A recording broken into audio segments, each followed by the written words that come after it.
meze neza.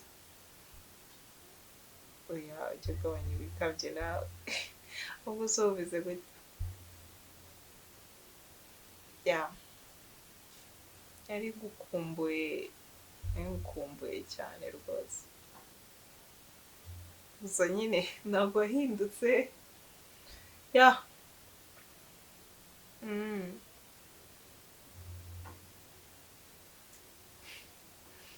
Ntabwo ujya ureka. Basi nyine ibyiza biri imbere. Ariko nyine Heroizi nyine ndagukunda. Ariko twari dufite n'umushyitsi ariko nkajya kumuvugisha ubundi tukaza kuvugana neza. Urakoze. Ndagukunda cyane.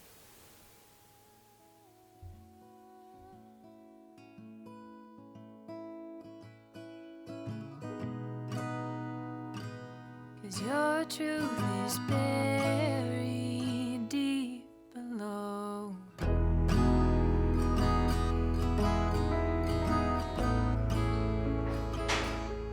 And all these secrets you carry. Também muito misakoze kuko umwana yawe dusha. Ntawe. Iri dushe ni icyumba. Musanzwe tunyaguruka ari wiruka utagwiyambitse ukaza. N'umuntu usanzwe uraho.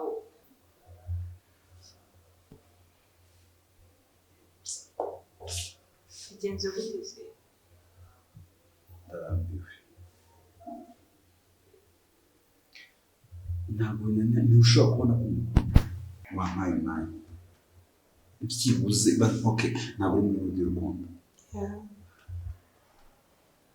Nasabye iki? Yego. Mbabarira umwanya unyemere ninjire mu buzima bwawe nitumara amezi 3 utaraje mu rukundo uzangaye. Nini ureka gusuzugura ibintu bikiriyo gusa mu mwanya. Ntabwo gusuzugura urabizi ndakubaha mu bantu nubaha nawe urabizi ko ndakubaha. Ariko basi mereza igihe ndumva nari muri mode y'urukundo. Please. Basi mama yego nyikujyanemo. Ntabwo ndabyumvisha. Ndumva rero twanabireka tukarekera ibyo. Kandi nyumva.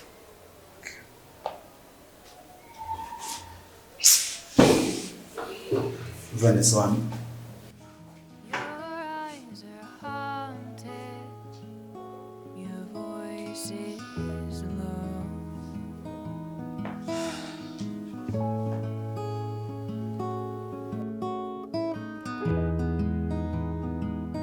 Stoic and flawlessly in control.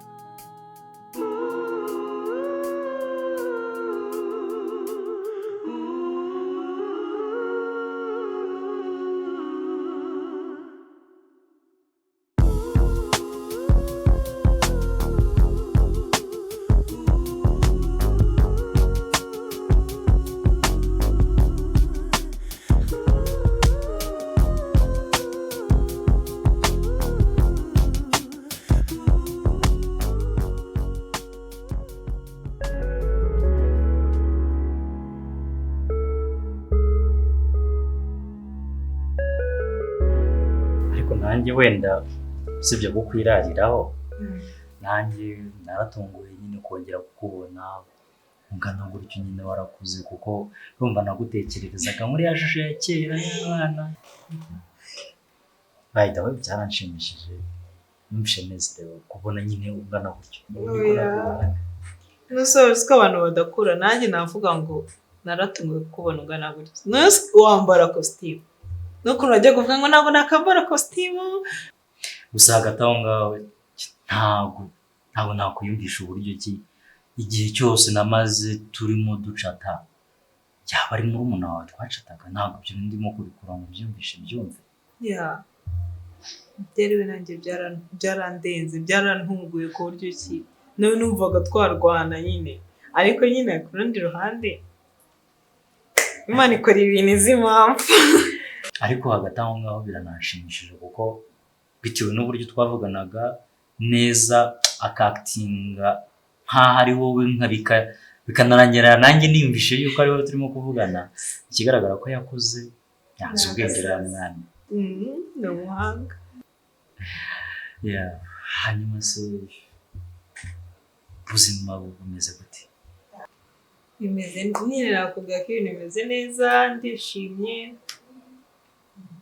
nyine ndishimye, ndumva aricyo kintu cya mbere kirenze. Gusa wabaye mwiza kurushaho. Merci. Ya nseko yawe nziza ya kera ndacyakomeje. Muratangiye. Niko kure.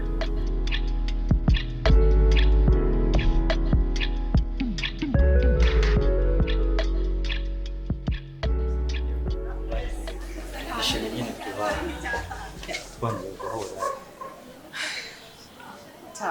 Gusa nyine umbabarire ku byagiye biba byose. Ntabwo nari mbizi ko ari Ella mwavuganaga kiriya gihe cyose, iriya myaka yose. Ni myinshi. Uvuga n'umuntu utari umuntu wawe nyine, ese ubyumva gusa ariko umbabarire. Wenda hari byinshi nari narahinda ariko ubimbabarire sibyo? It's okay, icy'ingenzi ni uko ibyabaye byatumye nongera nakubona tukaba turi kumwe, icyo nicyo kirenze ibindi byose. Urakoze. So hanyuma se uragenda muri imbeho imeze gutya? None kamuhitiza ikote basi. Oya. Kamuhitiza ikote. Nta kibazo, merci.